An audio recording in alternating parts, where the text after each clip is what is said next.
Fellas, I thought I'd send this little tape to you on what I think of the drop in business and business conditions as far as we're concerned.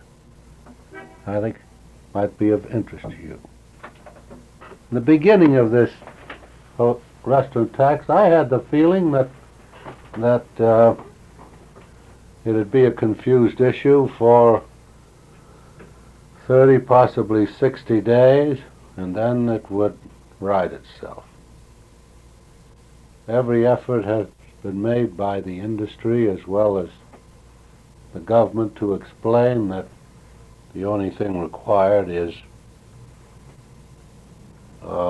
substantiation of the people entertained. And that's upset the whole damn thing. They don't want to write the names of people who they entertain for fear of involving them. And the restaurant situation, as far as I'm concerned, is deteriorating far beyond all expectations. In cities of great population, it is not as bad as in the smaller cities. However, our Denver restaurant continues to be ahead of last year. I think that this could be a permanent trend for quite a while, and I think that all expenses should be curtailed as much as possible. There's two thoughts to this as I was writing Keith this morning. We could go out on a very strenuous public relation campaign, and it is possible we could get some business out of it. Then again, in a market that is down in the dumps like it is at this time, just the beginning of it, we may spend a hell of a lot of money for damn little results. I came out with a soup program, and this is the second or third night, and in a normal thing we should have a little action, but the damn thing has fallen flat on its face. Jesus, last night we sold 3 bowls of soup, people in the city of 700,000-800,000 with a theater opening. We checked, leading nightclub in town, 365, had 40 people in it last night with a floor show and an orchestra. Now that's pretty tough. Most of our restaurants are down 25-30%. We're pretty near approaching that. However, the last figure, day before yesterday, was 16%. I think that with this trend possibly being permanent, it might be a good idea to reduce costs, labor costs especially, watch portion control, and every possible medium of expense. I think that now, when business is quiet, is a good opportunity to become better acquainted with your customer, make them appreciate the service and effort that you are giving.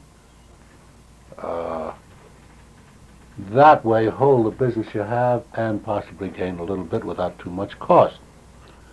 Usually when business is poor, everybody relaxes or gets tense or gets a long face or does some damn thing and forgets all about the customer. You know that yourself. So try to spend a little more time with your people, with your customer, watch your food. Know that the kitchen will start to relax too, and your food quality could drop. Either you chefs get too anxious to conserve and lower the quality.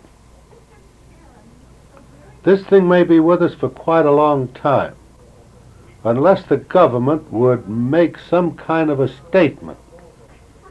And I have a strong feeling that they will in the next 30 or 60 days.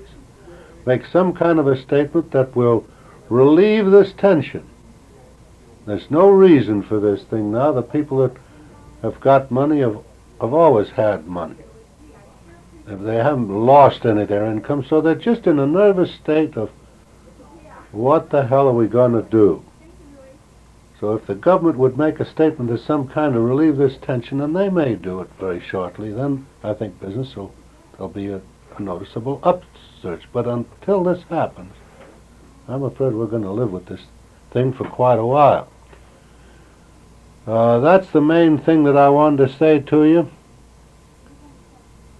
Another thing that possibly you heard, possibly you haven't, is this soup thing, which we'll be mailing to you in a short time. Some of you fellas like Seattle.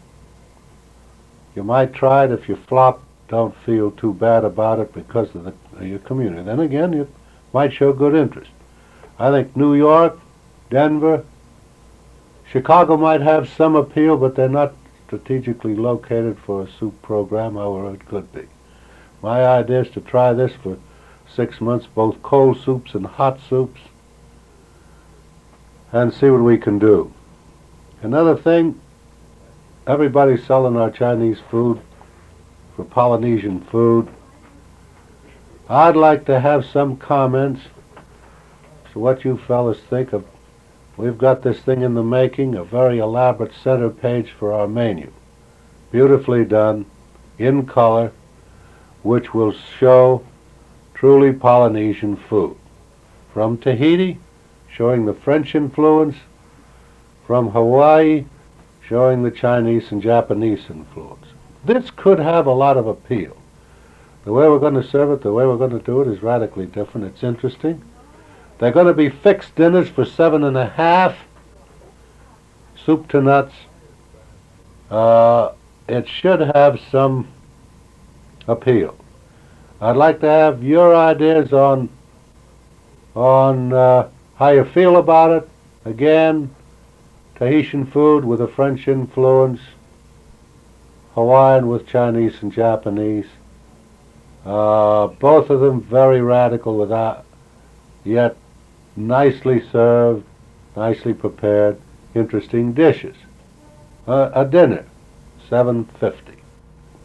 Give us your, even before we start this thing, give us some idea of how you feel about the idea. Understanding, one, it's very good for public relations, to build a story around about Trader Vic's being the first restaurant to come out with truly Polynesian food. Tahiti, Hawaii, certain amount. I think you can do a good job, public relations, to bring some new business into your restaurant. That's all I got to say for now. Thanks for listening.